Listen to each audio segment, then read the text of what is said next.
In the name of God, the most benevolent and the most merciful and the most advanced.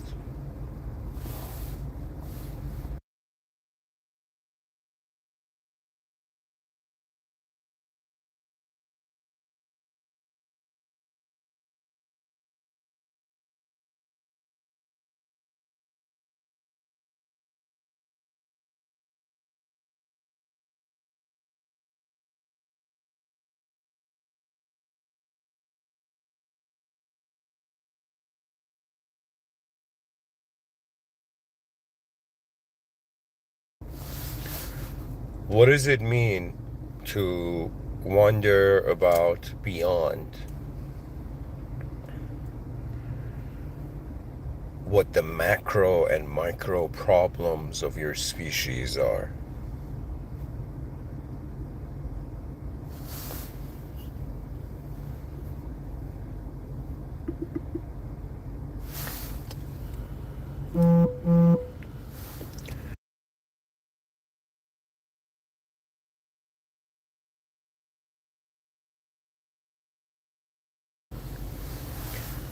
The value of this moment is that a human being has stepped out of their inner realms and they have looked at the world, and now they seek the truth. But deep realizations about the truth change one's path.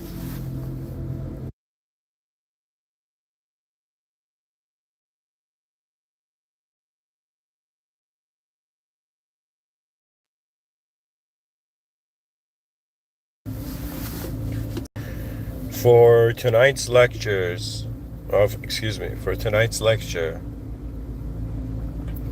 I had a serious vibe of like, okay, let's try to tackle big problems. The most basic understanding is that our species has small problems and big problems, but how these problems are actually big and small require explaining. In my experience, every person starts in their own world. This is unavoidable.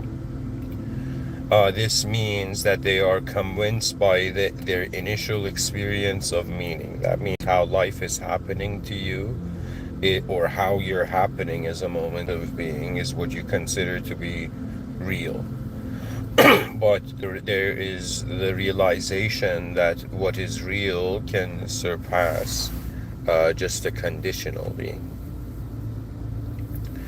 But anyways, so for this lecture, I thought like, all right, man, you feel like a strategist, you remember that scene from the movie Gladiator where the dude's like strength and honor, strength and honor.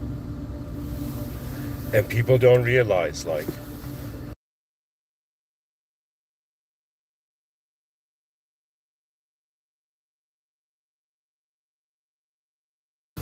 that film had one of the most incredible opening scenes, the movie Gladiator, you know, where you see Maximus by a river, you know, and for a second he just, before he goes to battle, he sees a bird land on a branch, and to him it's a sign. Do you understand? Like movie Gladiator, that dude right before he enters the battle,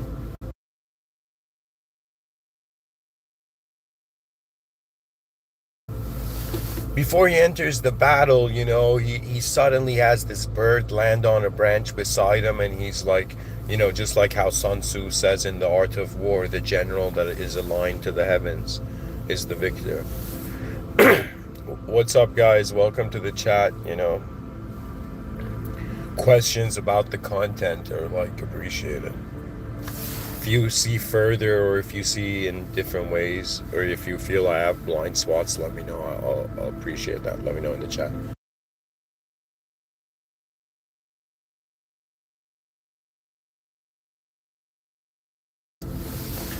Anyways, going back to this, I'm someone who is fascinated by the concept of a game. And when I look at life, it does appear to me as a game, and it appears not just as a game, it appears as a moment where many moments us from. That means to me, living on Earth is like I'm living in a library of existence is like what I didn't imagine, or like what before I needed to imagine anything. Somebody in the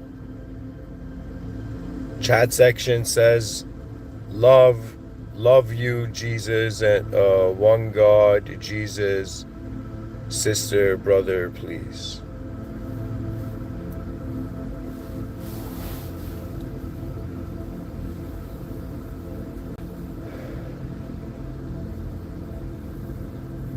How can I explain that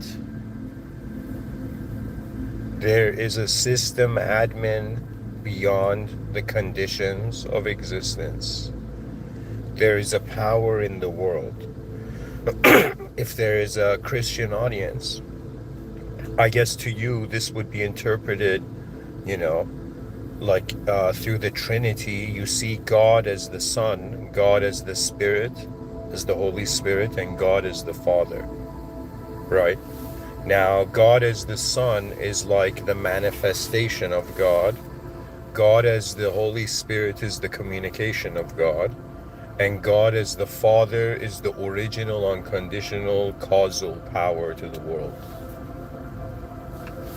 So, I don't know how to explain it that in Islam, to make truth equal anything that is created is like a sin. Truth is beyond creation. And this is very, how do I say it?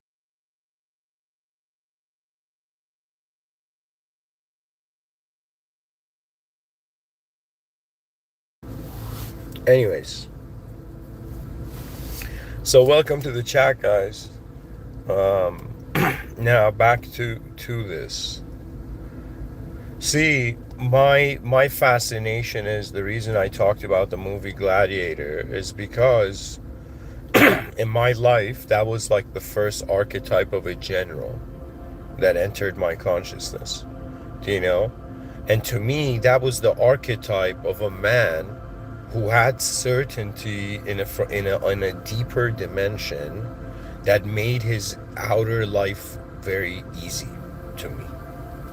Like to me, I felt like this was a character that was aware of something so deep.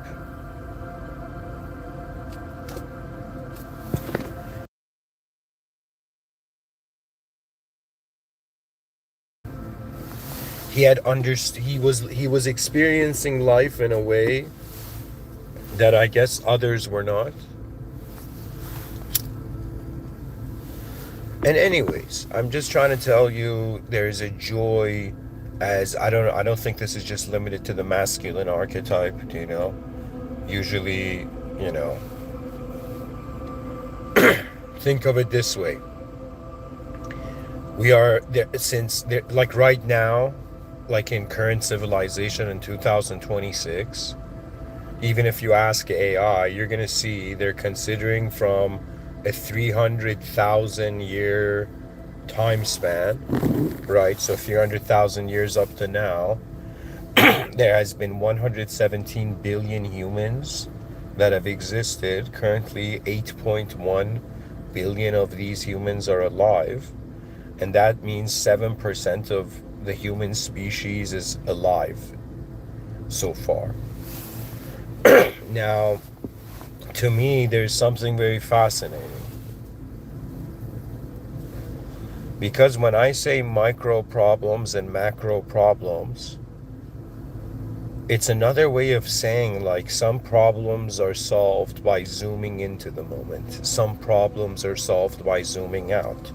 Do you know, there's like an employee that has a problem with other employees. The manager is not helping. The employee goes to the owner of the company and is like, hey man, what kind of management, what kind of treatment of my employees is this? Do you see? And guys, how's the audio? The audio should be good.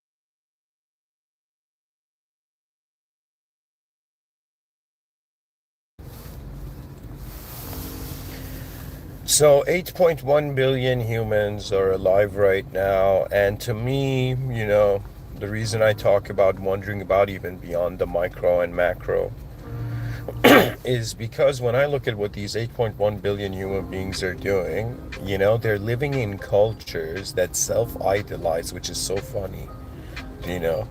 That means it's like when you really look at what life is and you do a little research.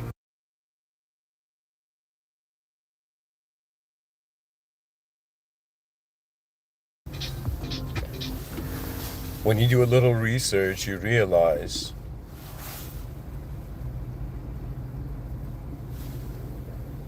that it's in some sense an outdated ancient biological technology that was born to in some sense live in a natural environment, so and is now living in a modern unnatural environment. And it's pretty much hilarious because it's like, imagine, it's like that Niels Bohr or some dude in the quantum physics field.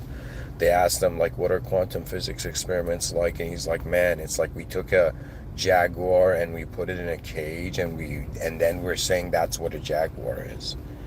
And in other words, there is nobody who is like, I think in current time, unless you're somebody living like Tarzan and away from civilization, you know, to me, there is no longer where we are natural biological beings, but we are no longer organized by natural biological patterns alone.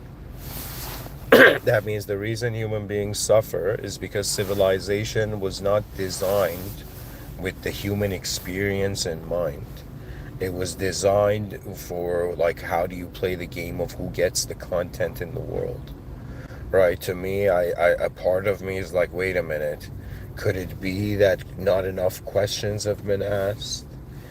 And in other words, like, it's funny to me. There's so many politicians on the planet, and there's journalists that go into their press conferences and ask questions. But where are the psychologists and philosophers? Like, why don't these dudes go and ask, like, hey, president of a nation, what is your sense of ethics?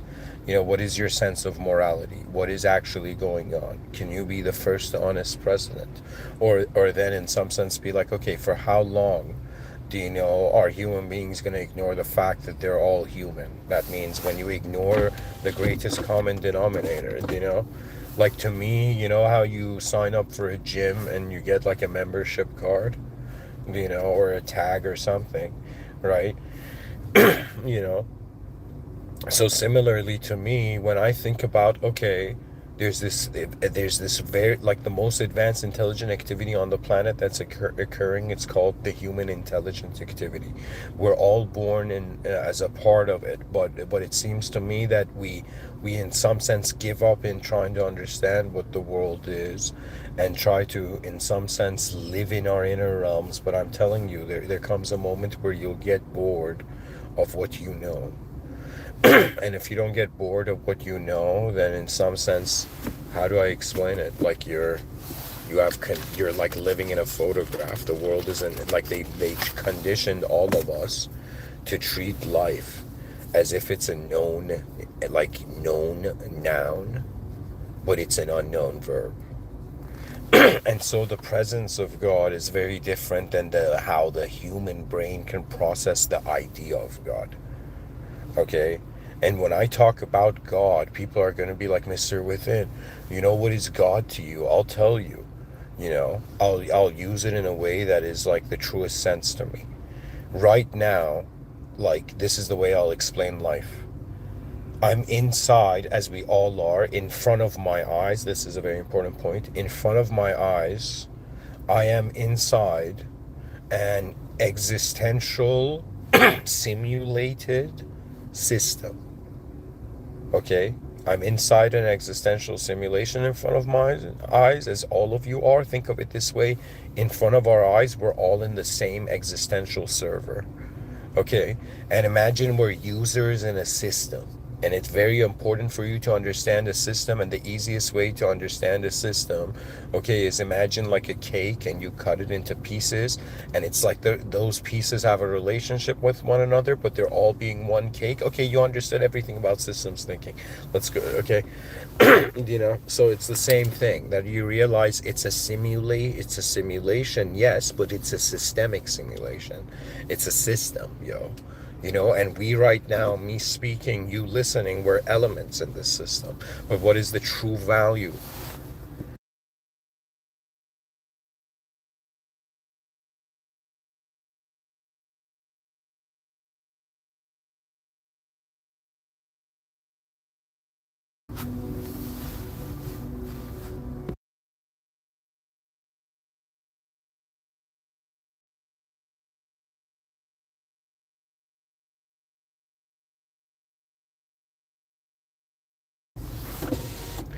So I think of it this way, guys. Let me just set the context this way. Honestly, if somebody tells me, hey man, you've lived 12,000 or like 12,400 plus days on this planet, you know, you've logged in and out of this simulation this many times. Like, what is your take on this? And when you open your eyes, what sort of world are you looking at? And I will tell you, the moment I access the conscious waking state, the first thing I do is I try to, this sounds strange, but I try to find my presence. And what that means is before I choose to do anything, I just let myself watch myself be, you know. To me, the thing about life I'm realizing is that I was conditioned to want just everything like the max, the best, like the highest quality, this, and at some point I realized, wait a minute, everything has a sort of spectrum of manifestation. That means this world is so fascinating that what we call micro and macro are just the interpretations of two sides of the same coin. So imagine this life is happening, and there's existential problems and there's experiential problems, okay? And when you look at human beings, pretty much life is about maintaining a coherent like I don't know how else to pronounce it, like a coherent self, across all the conditions from the beginning of your physical existence to the moment you log out. So think of it this way: in 1991, at 9 a.m. in Tehran, do you know Iran? I was born. Okay. And that was when I logged in existentially into the server. So I logged into this existential server. And one thing I forgot to mention, I don't just see users here. So like humans are users, okay? To me, there's also mods. Now, what mods are they are created beings, but they have authorization for it to certain fields of reality. Okay, so if you were, for example, Hindu back in the day and you saw people like gambled, you were like, yo, man, I see Kali, you know? Like, I see the moderator Kali. They've entered this, like, the moderation of the Kali, Like, so that's just like, example. So Muslims, they go directly to the system admin. I think that's just I think not just Muslims. I think when you really look at life, you realize we're all inside a box, and we are interpreting everything about the box from inside the box. But when you really are honest, you realize we can't see outside of the box. And so the only fathomable consideration is that outside of the box is cannot be limited to what's inside the box. In other words, what life means to you doesn't mean that's what life means. That means the meaning of life is not limited to an individual's experience only for them. And when you realize like your whole life has been a certain angle to this, you know, I was like, no way, man. Every time I judged myself, every time I was sad, happy, whatever emotion I had, it was a viewpoint, yo.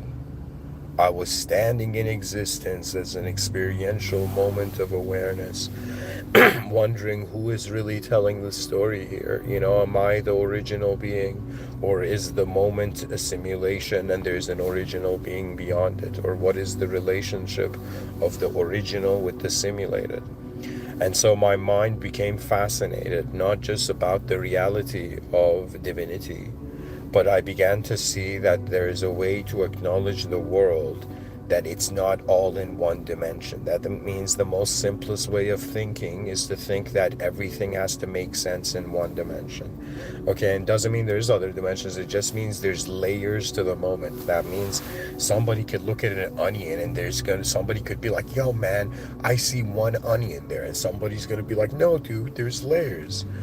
But it's hilarious. You can't see those layers until the first layer of the onion is kind of like gotten rid of, right? So it's kind of like sometimes we have to, as a species, solve some macro problems, and it's going to massively advance all the micro. It's gonna solve a lot of micro problems. you know. Somebody in the chat section says, "Are you looking at comments?" I mean, I look at the comments, but if they're not really about the content, I don't know what I'm looking at.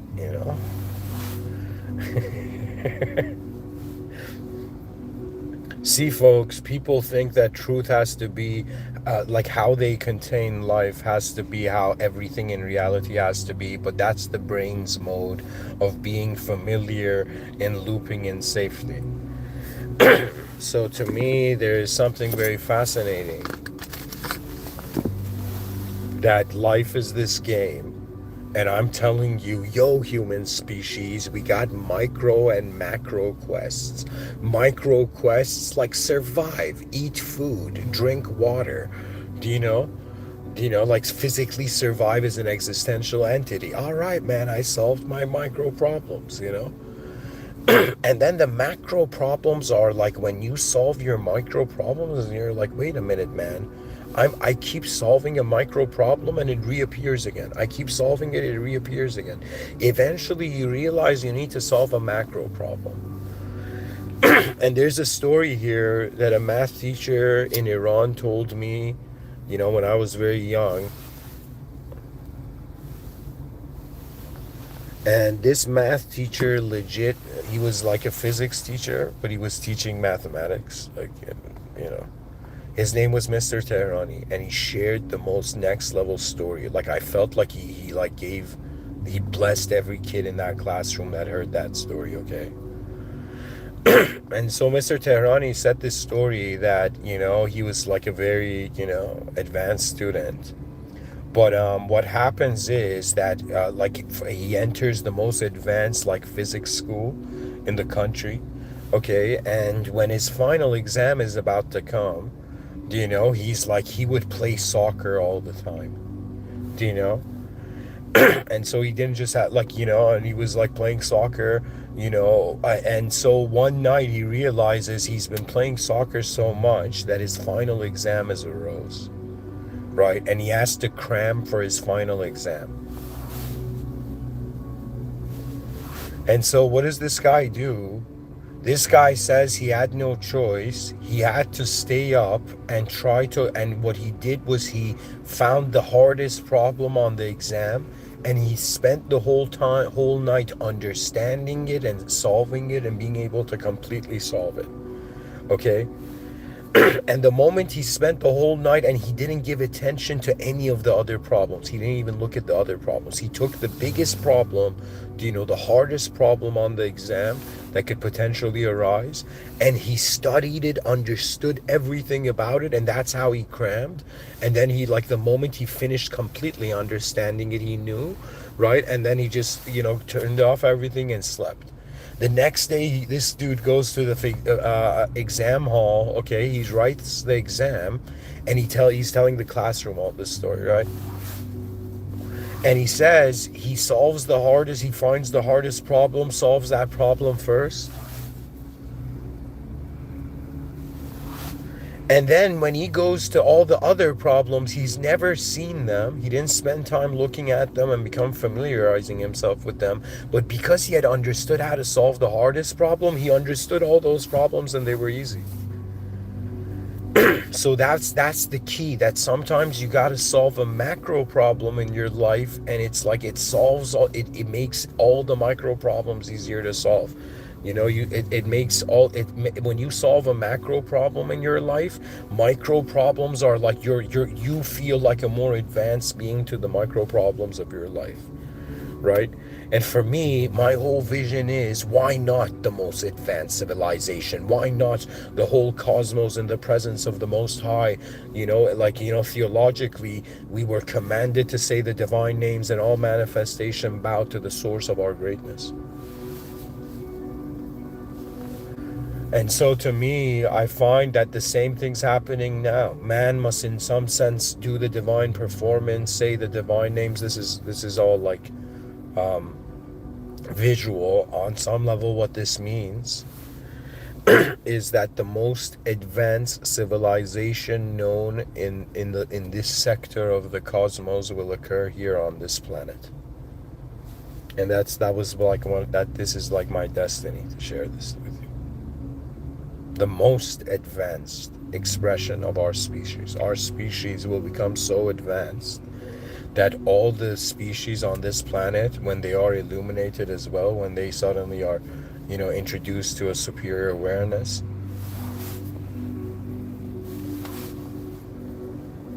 they realize God is beyond form. Any relationship with form is a relationship with a moderator, and moderators do not have the authority of the system admin. Islam says go directly to the system admin, don't go to a moderator. But Christ, in Christians, Christians have only Christ as a moderator. That means a Muslim can't experience it like this. A Muslim can't be like, I feel the Holy Spirit, I feel Christ is in the room. Do you know? To a Muslim, it's like we're in the attention of a being beyond the world.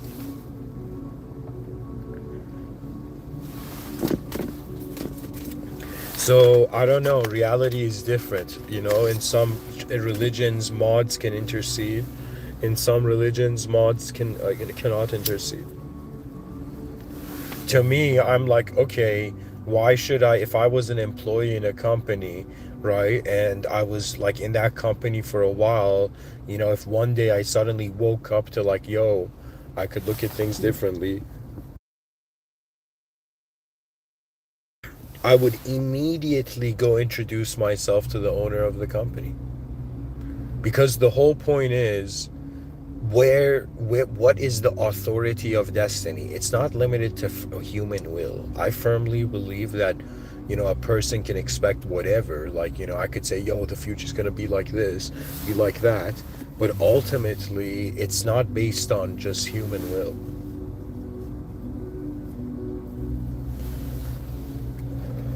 But anyways, in this lecture, we need to look at what the micro and macro problems of humanity are, and what's even a more advanced perspective than that. I've prepared a research component, and I'm going to read the research component. So we're going to go into it.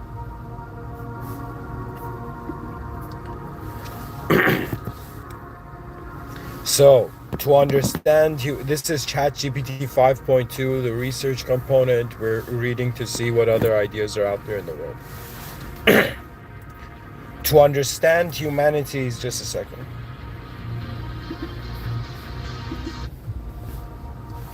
To understand humanity's deepest problems, one must first abandon the habit of separating the world into, in quotations, big problems, and in quotations, small problems.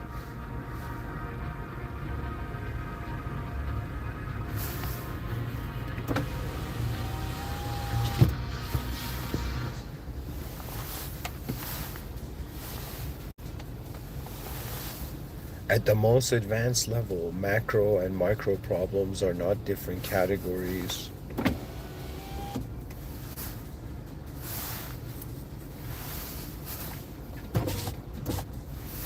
Excuse me. At the most advanced level, macro and micro problems are not different categories. They are the same pattern expressed at different scales. Yeah, two sides of the coin. What exists inside a single human nervous system eventually appears inside families, the institutions, the nations, and finally the planet itself. What an incredible sentence. What an incredible sentence. The architecture of it.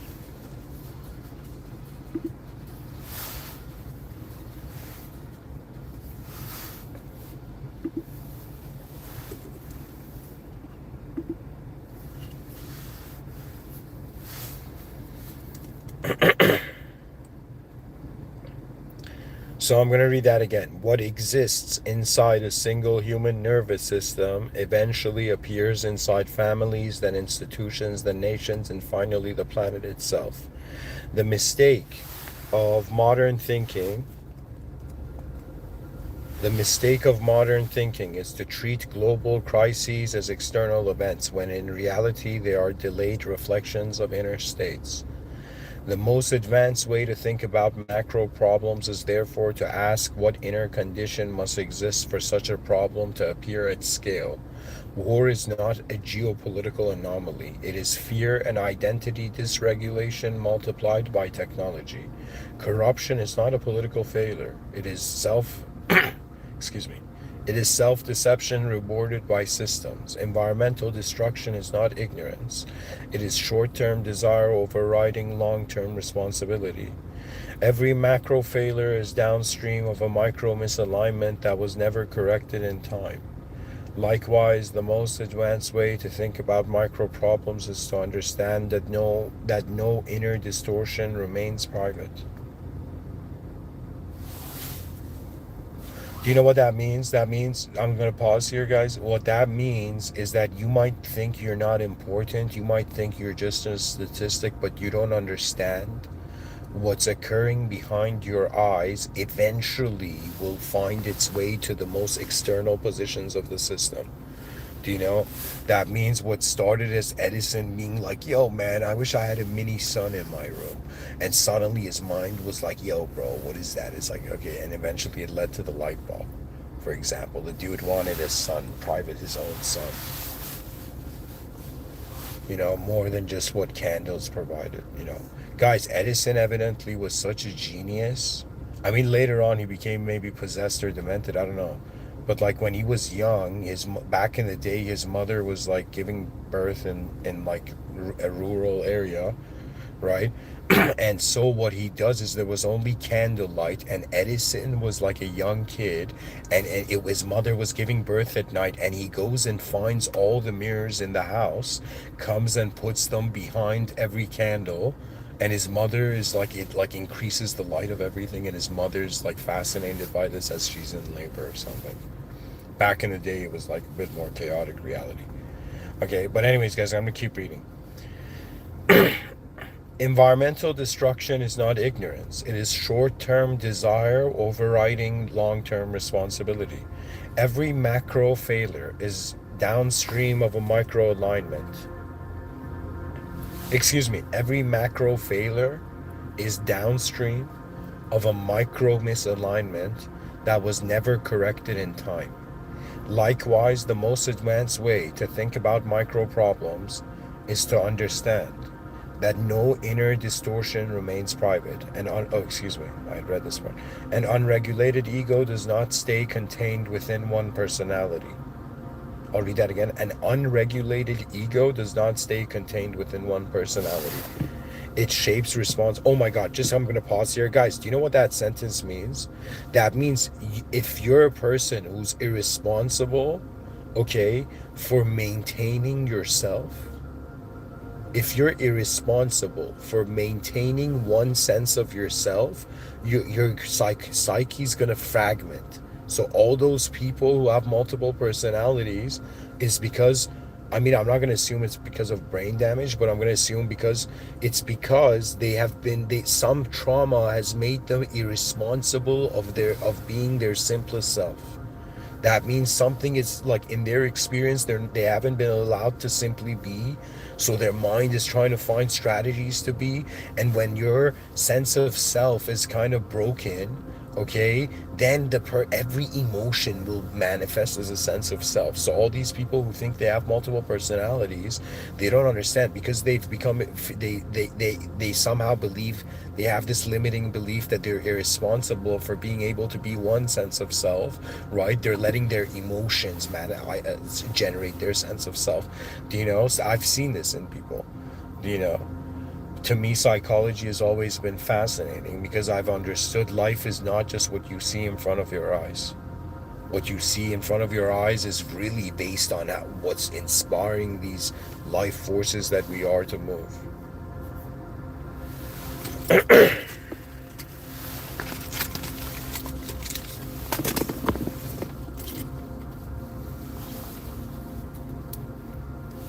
It says it says an unregulated ego does not stay contained within one personality.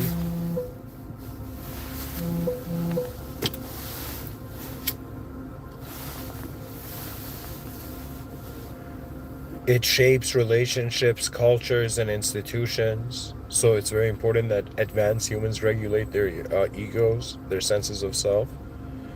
And if you feel irresponsible of it, like, I don't know why you feel that way, like figure out why you feel that way.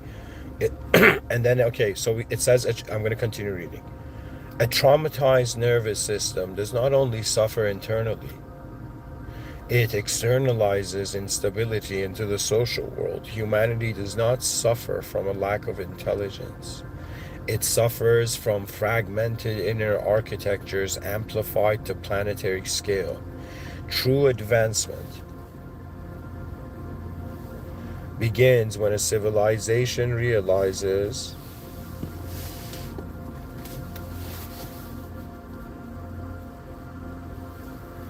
that coherence is more fundamental than capability. Coherence between perception and reality. Coherence between knowledge and action. Coherence between power and conscience. When coherence is present, intelligence becomes creative and protective. When coherence is absent, intelligence becomes predatory and self-justifying. This is why moral language alone has never saved civilizations. The real divide is not between good and evil, but between aligned systems that self-correct toward truth and misaligned systems that defend their own distortions. Wow, I'm going to read that again. It says the real divide is not between good and evil, but between aligned systems that self-correct toward truth and misaligned systems that defend their own distortions. So I'm going to explain that. So guys, there's 8.1 billion different types of human beings on this planet. Now, what this is saying is that before we just judge people, they're like, that's a good guy, that's a bad guy, you know? We just for a moment have this view that, okay, there is ontology, what's actually going on. There's epistemology, how human beings are knowing what's going on, do you know? How we know what's going on is limited compared to what's actually going on.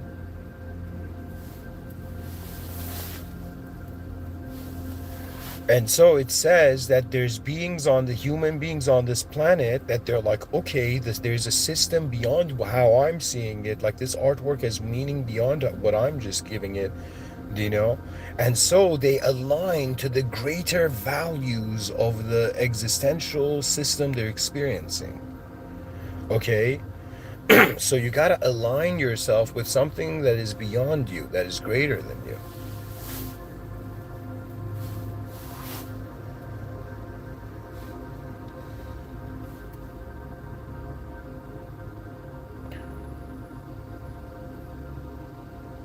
It says the real divide is not between good and evil, but between aligned systems that self-correct toward truth and misaligned systems that defend their own distortions. Technology has always functioned as a mirror rather than a savior. Every tool humanity invents amplifies whatever already exists within it. That's a very interesting point. Fear scales faster than wisdom when left untreated. Ego scales faster than responsibility when rewarded. Artificial intelligence, biotechnology, and global connectivity are not introducing new dangers. They're removing the remaining buffers that once separated inner immaturity from existential consequence. Humanity is entering a phase where the psychological, ethical, and spiritual state of the species directly determines its survival. That means all of our inner realms will suggest the quality of our advanced civilization, how advanced our civilization really is. I'm going to keep reading. It says, at the highest level, alignment with God is not a matter of belief, identity, or ritual divorced from reality. God represents the asymptotic direction of maximum truth, maximum justice, maximum mercy, and maximum coherence. And asymptotic means a line that continually approaches a given curve but does not meet it at any finite distance. Yeah, like probably like, pi and all that. So anyways, it says God represents golden ratio or something, so it says God represents the asymptotic direction of maximum truth, maximum justice, maximum mercy, and maximum coherence. One does not arrive at God, one aligns toward God. Alignment is demonstrated, not declared. A civilization aligned toward God becomes less deceptive, less cruel, less impulsive, and more responsible, not because it is morally policed, but because misalignment becomes structurally unsustainable. An advanced civilization therefore treats inner development as critical infrastructure.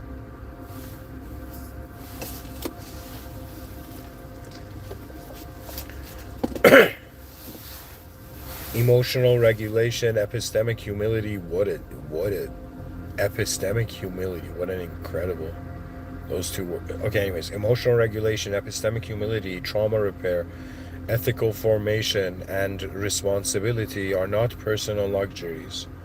They're civilizational necessities. A population that cannot regulate fear cannot safely govern power. A population addicted to status cannot steward truth. Wow. A population addicted to status cannot steward truth. That means all the cool people trying to be cool till the end of time, you guys can't, you're addicted, you're lost in a loop. That's the thing. When I see rich, very rich people being evil, I'm like, why? Like, you don't get it, you're missing out. To me, it's the hardest thing to see evil rich people, because I'm like, if you were kind, you would win in this life and the next. But because you're evil, you only win in this life and you remain below. You don't advance in rank, because the most ultimate realization is that there is no such thing as life and death. There's actually a moment of awareness where there's content, and that content assigns usually to the presence of the immediate life force that it is. But this immediate life force has a rank, and beyond you, when you realize reality is taking place beyond your human free will, that's when you realize that the system admin beyond the world room is the only thing that can rank you up. So when you realize there's a system admin to this life, you don't understand how huge that is, guys. But I'm not done reading, so I'm going to go back to the research component. It says, a population addicted to status cannot steward truth. A population fragmented within itself will inevitably externalize that fragmentation as war, exploitation, and ecological collapse. Seen clearly, civilization itself functions as a nervous system. Guys, I'm going to pause here and just make an announcement. So whoever is listening to this, I would really appreciate if you just go and copy the link to this video and go to your community section on your YouTube channel and just post it there. Try to share this video, because the intent is necessary. Anyways, I'm gonna go back to this. So it says, a population fragmented within itself will inevitably externalize the fragmentation as war, exploitation, and ecological collapse.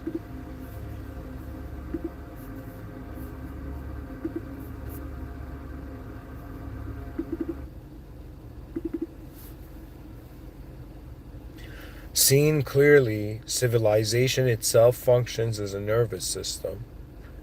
Individuals are neurons, cultures are neural networks, institutions are motor pathways, and technology is signal amplification. A healthy nervous system perceives reality accurately, regulates emotion, coordinates action, corrects errors, and protects the whole, WHOLE. A diseased nervous system hallucinates threats, overreacts, attacks itself, rationalizes harm, and collapses under stress. Humanity in 2026 is not lacking resources or intelligence, it is neurologically immature at planetary scale. Wow, the species is neurologically immature at a planetary scale. That means like the smartest professors, the smartest people on earth, they're still acting like children.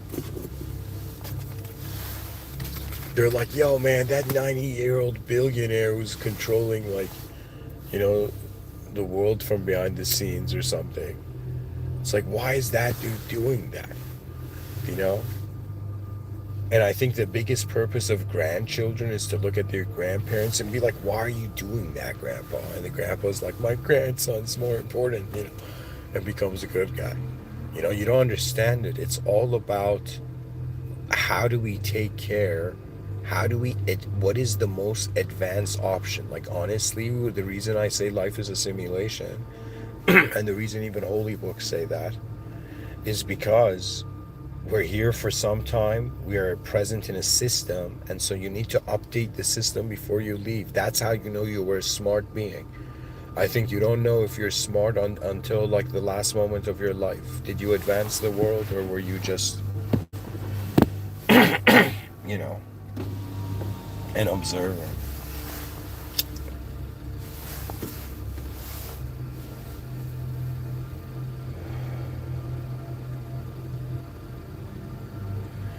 It says humanity in 2026 is not lacking resources or intelligence. It is neurologically immature at planetary scale. The ultimate question before humanity is not whether it can become more powerful, but whether consciousness can mature faster than its tools, whether a species can become unified without becoming oppressive, intelligent without becoming predatory, and spiritually oriented without becoming delusional. This is the true test of advancement, and it cannot be bypassed. True advancement is not escape from humanity. It is humanity becoming safe to exist at scale.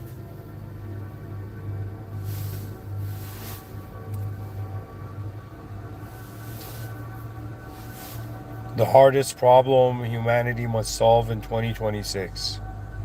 The first is alignment of intelligence with conscience, particularly in artificial intelligence and biotechnology, where power is growing faster than moral and psychological maturity.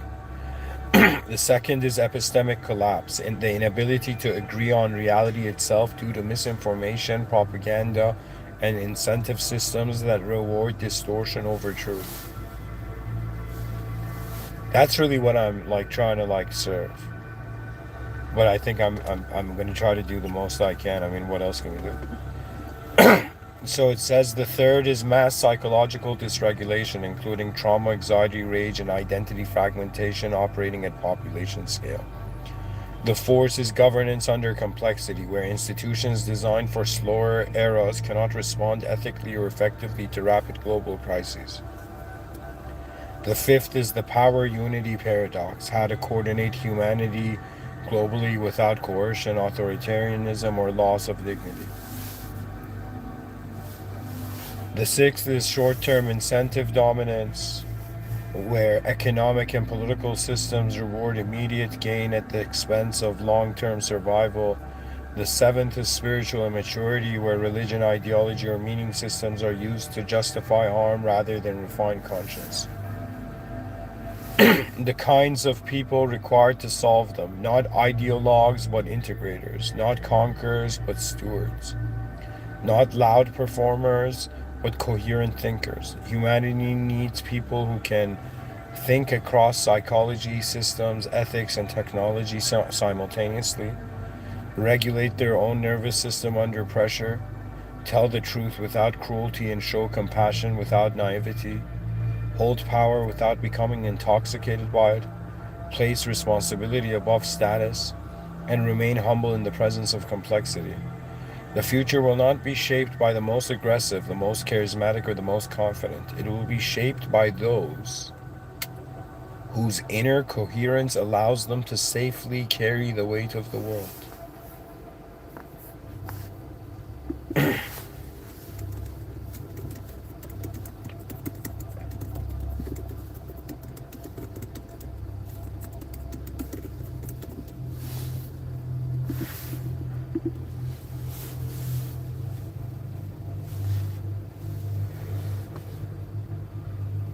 People in the chat section, you know, isn't perspective fascinating?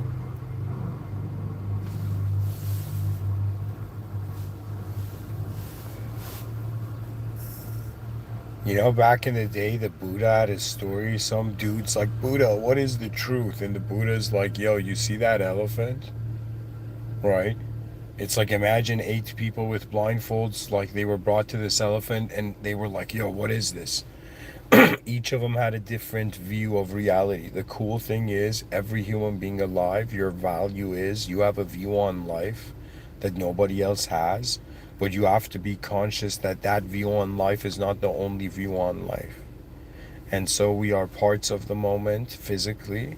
We're not the whole physical moment, but experientially, internally, we are the presence of our whole moment.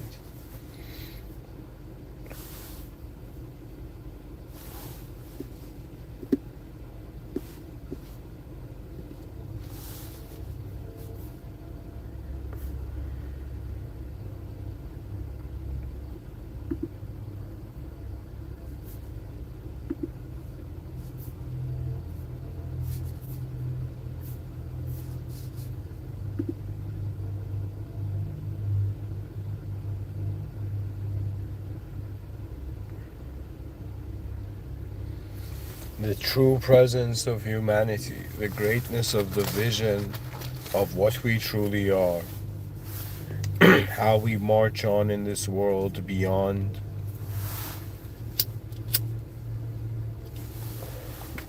the ignorance of our low resolution processing. To me, physical reality, it's like processing that is low resolution. You know, there was this quote, I think it was by Eleanor Roosevelt or by some next level visionary, and they said something very fascinating.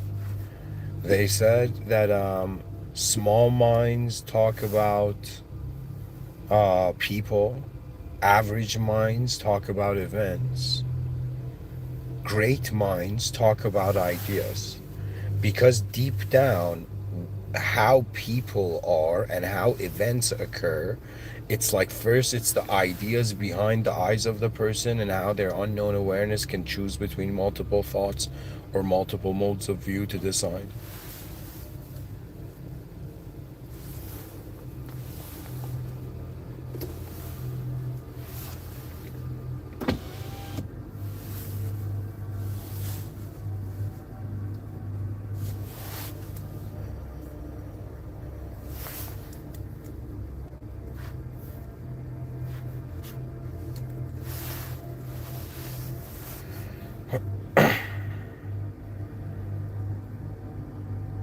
So I asked AI, what is the most advanced evolution of this idea fathomable?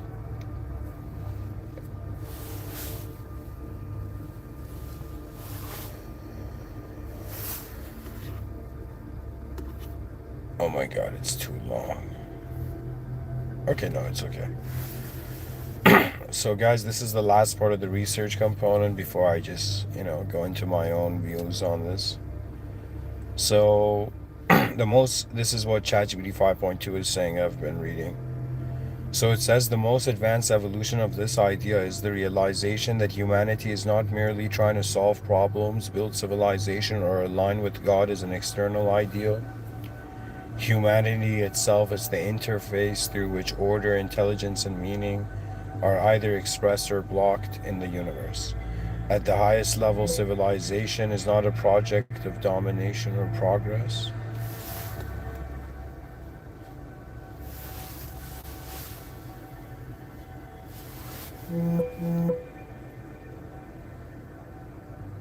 but a process of refinement, the gradual reduction of distortion between reality as it is and reality as it is perceived, acted upon and embodied. In this framing, macro and micro problems disappear as categories entirely. There are only distortions of alignment propagating across scale. A misaligned individual is not a private failure, they're a point of signal corruption in the species. A misaligned institution is not an abstract structure, it is a collective self-deception given authority. A misaligned civilization is not immoral, it is incoherent, unable to sustain truth, regulate power, or correct itself without collapse. At the most advanced level, intelligence is no longer defined by problem solving alone. Wow. But by error detection speed. Wow. Yeah, that makes sense. Truly advanced system is not one that avoids mistakes, but one that shortens the distance between deviation and correction until collapse becomes impossible. Okay, it says a truly advanced system is not one that avoids mistakes. So it's not, life is not about avoiding mistakes, but one that shortens the distance between deviation and correction until collapse becomes impossible.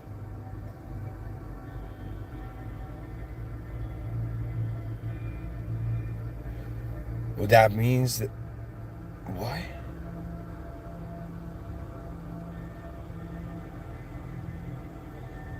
Oh, that means you correct yourself so quickly that it becomes impossible to collapse. Perhaps that's what it means. Anyways, it says in this sense, the final form of civilization is not perfection, but continuous realignment. Stability through humility rather than a rigidity. Here, God is no longer approached as a belief, symbol, or authority imposed from outside. God is recognized as the limiting horizon of coherence itself. Wow. But it's beyond it. The direction in which truth contains no contradiction, power contains no corruption, love contains no sentimentality, and justice contains no vengeance. Alignment with God, then, is not obedience, but convergence, not submission, but synchronization. But you need to submit your ego, in order to be able to synchronize. So this is still an AI answer, but anyways. It says not submission, but synchronization, but that submission means the burden of the whole context is not on you. You're like a small part of this big event, but this whole big event is being managed by an even bigger intelligence. But that intelligence is incomprehensible to us because we're conditional beings, and that's the unconditional moment before all worlds could even have a beginning. But anyways, I'm going to keep reading this here. It says, here God is not I'm going to keep reading. It says God is recognized as the limiting horizon of coherence itself. Oh, sorry, I read that. It says not submission, but synchronization. Okay. This AI answer. At this stage, morality evolves into physics. Harm is no longer prohibited by rule. It is avoided because it is structurally unsustainable. Deception collapses systems the way structural flaws collapse bridges. Cruelty destabilizes intelligence the way noise destabilizes signal. The universe does not punish misalignment, it simply refuses to support it. The final evolutionary shift is this: responsibility replaces identity as the core unit of human organization. That's very well said. But that responsibility means your responsibility is based on the furthest reaches of your awareness, guys. But anyways, I'm going to keep reading it. It says the final evolutionary shift is this: responsibility replaces identity as the core unit of human organization. Individuals are no longer primarily defined by tribe, belief, or self-image, but by the scope of reality they can responsibly hold without distortion. Leadership becomes a function of coherence, not charisma. Authority becomes proportional to accountability. Power is granted where it can be metabolized without corruption. In this phase, humanity stops asking how to control the future and begins asking how to become worthy of influence over it. Progress is no longer measured by growth, speed, or dominance, but by the reduction of unnecessary suffering and the increase of truthful participation in reality. Civilization becomes an instrument not of conquest but of stewardship, a conscious organ through which the universe becomes capable of understanding and stabilizing itself. This is not the end of humanity's journey. It is the moment humanity stops being a risk to itself and becomes a reliable participant in a larger order of being.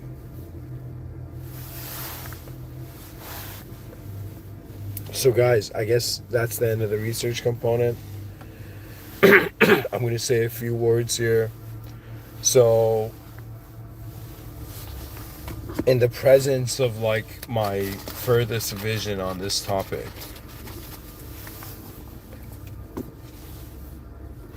I will immediately say this: that if we treat it as a system, we're like, I'm going to say this in the simplest possible way. We're inside a system, simulated system. We're simulated users. There's also simulated mods that we can't see in deeper layers of the moment. Okay? And then there's the system admin beyond the conditions of all moments, the awareness to all conditions of moments. In Islam, God is all-knowing.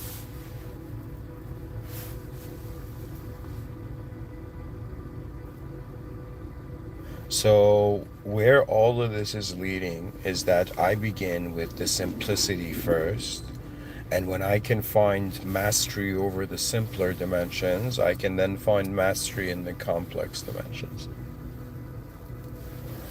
Or sometimes you try the complex dimensions and you see you might already have mastery over them.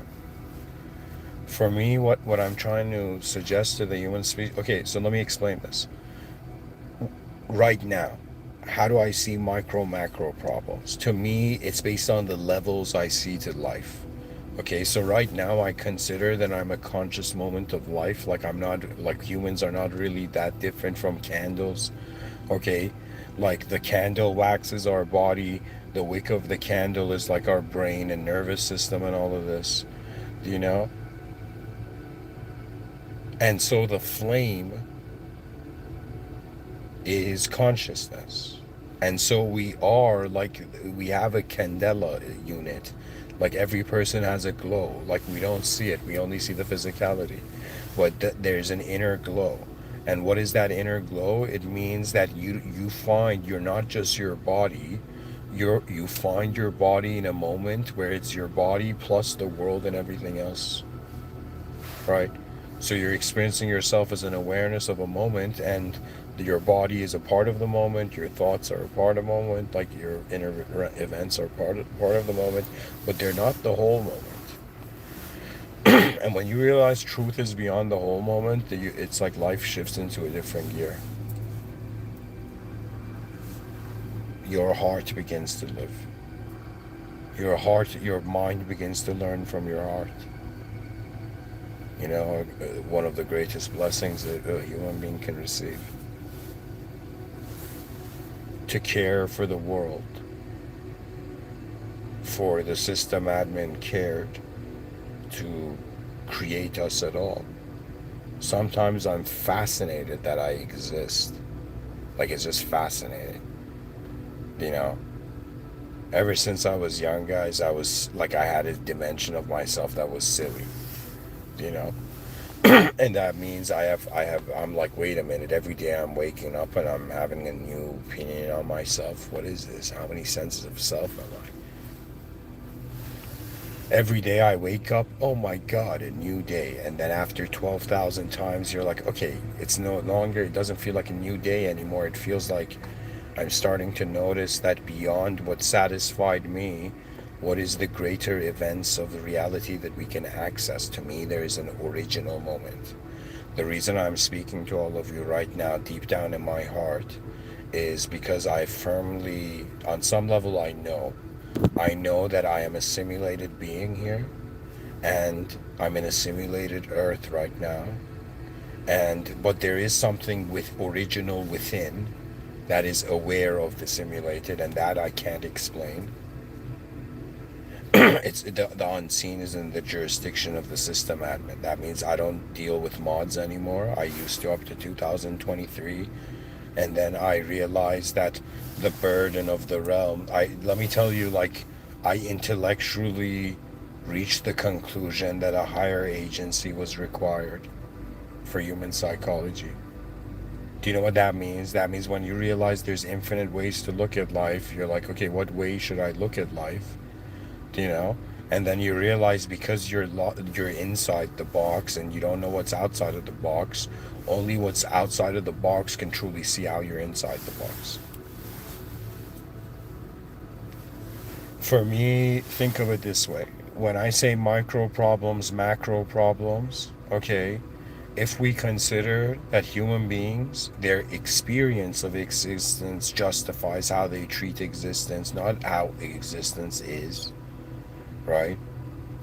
So people's experience, people's like own way of seeing something is prioritized to them more than like what the moment actually is.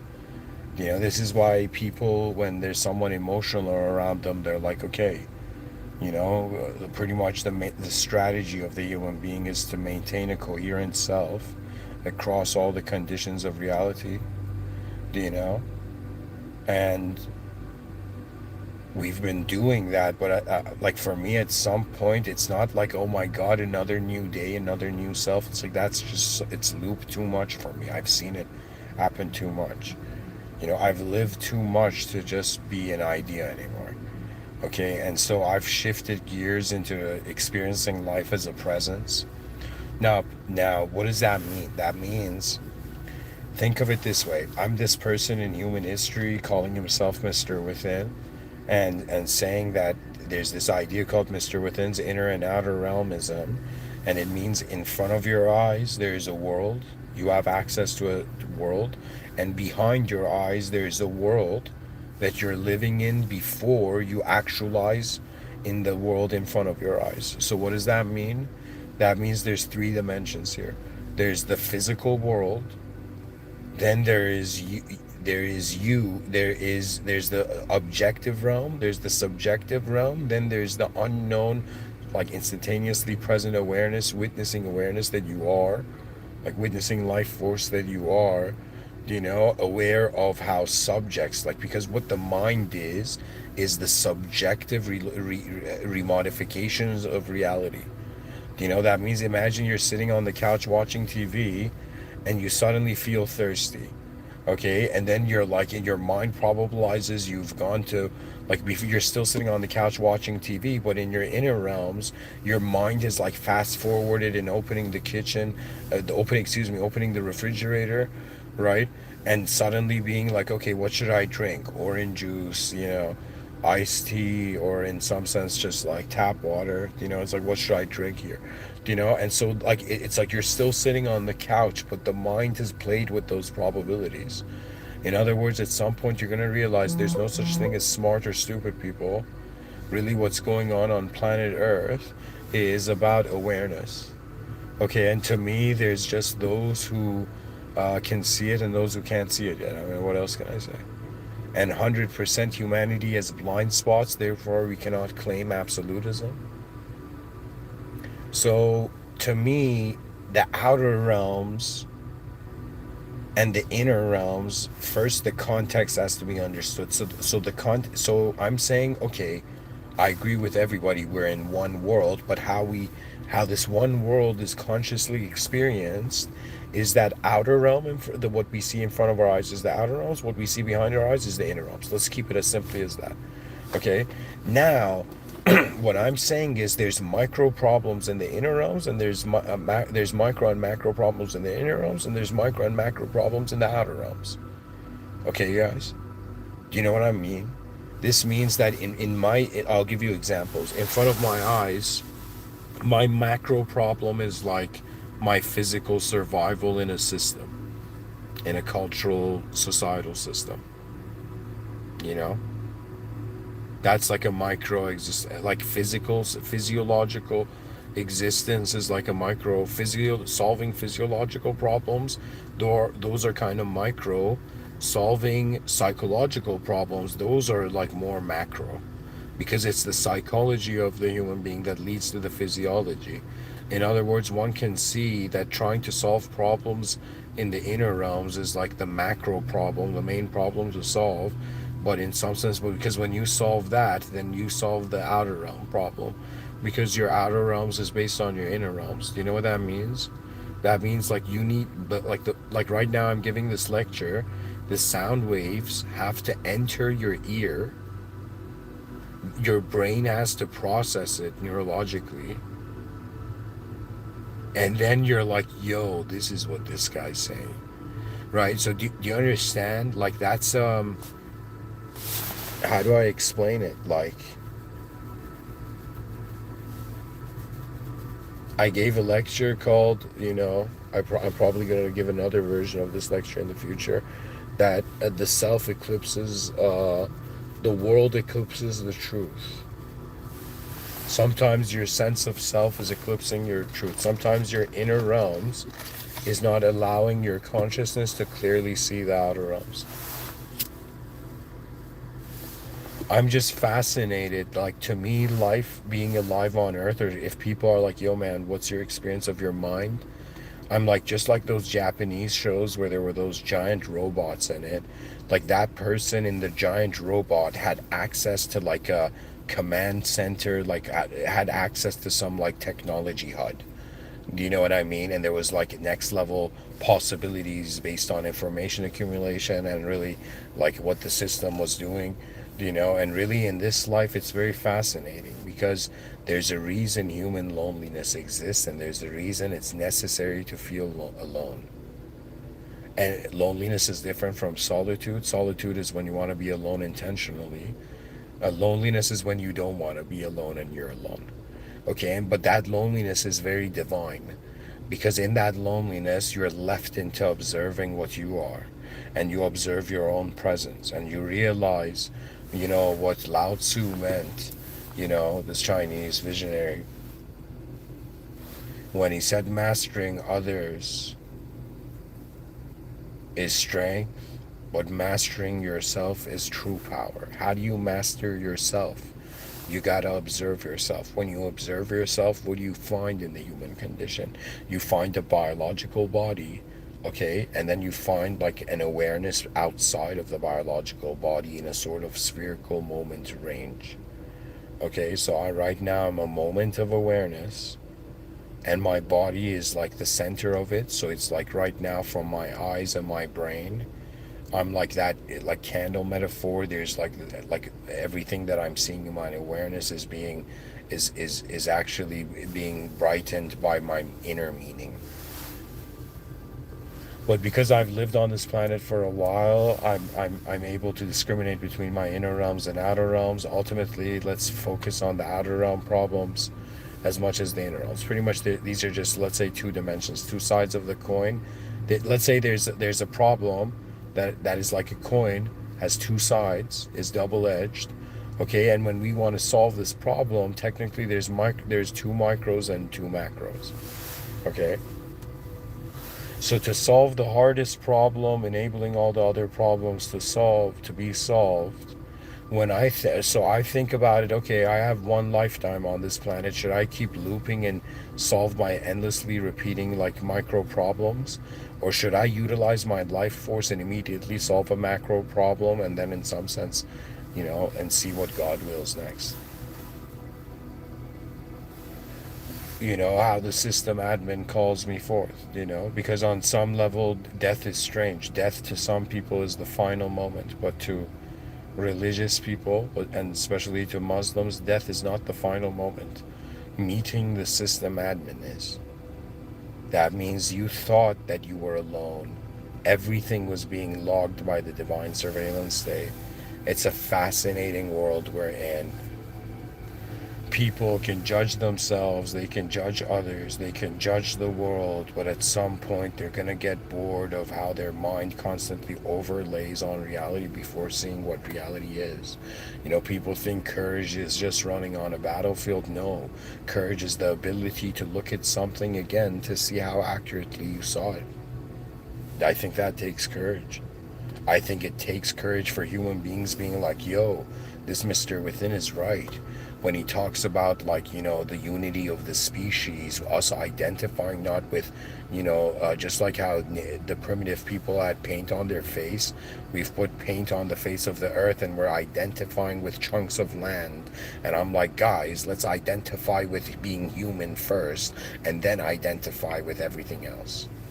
Right? And that's the issue with modern civilization, that we think it's modern, but to me it's civilization 1.0, and I will endlessly speak about civilization 2.0 as much as the system admin wills, because to me, if the mind was not capable of fathoming different probabilities to the future, I would see no reason to exist or do anything on this planet. That we have minds that live ahead of our bodies. And the whole point of solving the problems of life, honestly, it comes down to the quality of your inner experience of your outer life. And honestly, I know somebody could be like, Mr. Within, what are you saying, inner realms? I'm saying legit, before you said that sentence, you were standing behind your eyes as the presence of your whole moment. And you saw different thoughts pass by and you chose one and you actualized one into a sentence. Because in reality, when you live as a presence, do you know what that means? That means you've lived as an individual so long that you've understood that it's a choice. This doesn't mean you're not an individual. This means that once you realize what the divine cognitive field is as an individual human being, you realize the presence of reality is actually a divine field. What does that mean? That means all natural phenomena behind it has source code.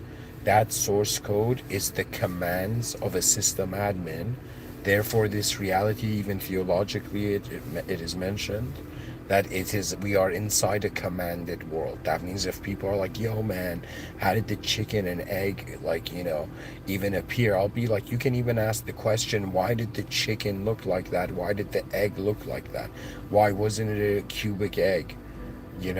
Why wasn't it a cubic chicken? Do you know what I mean? You can ask, you can question existence beyond the format you first found it. But the whole point of it is how human beings wield their inner realms suggests the quality of their outer realms. For me, I was like, wait a minute, you're telling me in 2026 human beings are living in ignorance, but let's say 1,000 years from now, their younger generations are gonna giggle when they read in the history books how we didn't realize, like, we had so many blind spots and there was such an advanced way,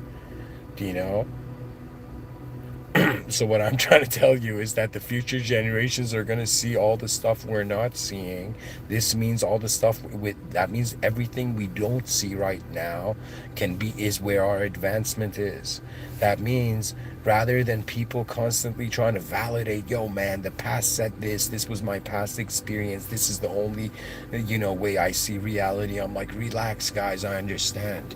You're all afraid for the world actually being unknown, but that's what it is.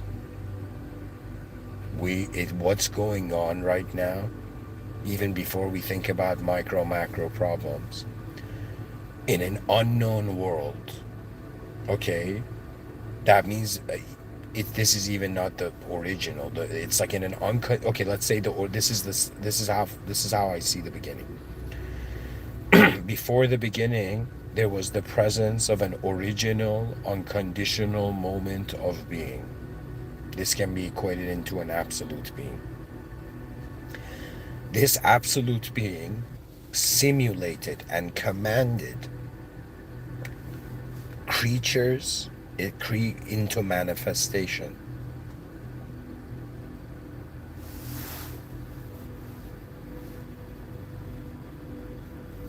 And this higher being, okay, this higher order process, or this original higher order process of power of the moment.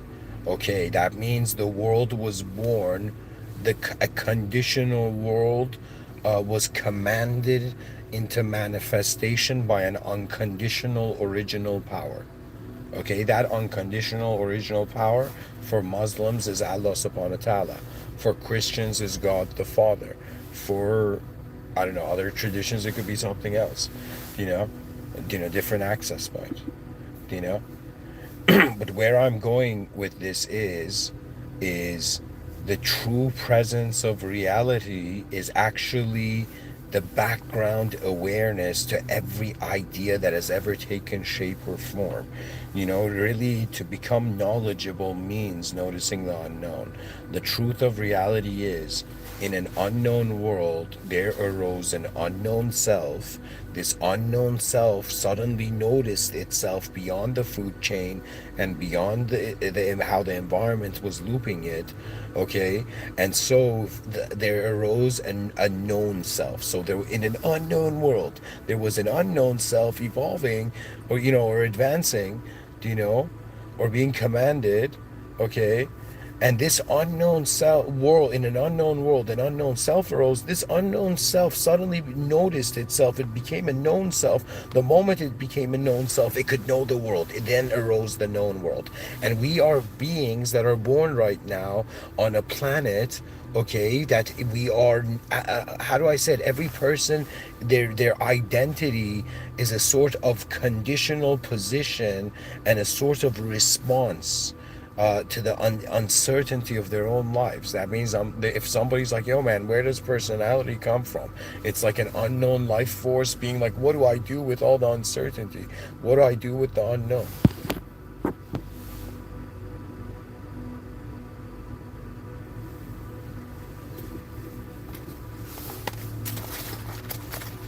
It's all about the relationship of an original world and a simulated world, ultimately. And I'm making the claim, okay,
anyways, folks, thank you for listening.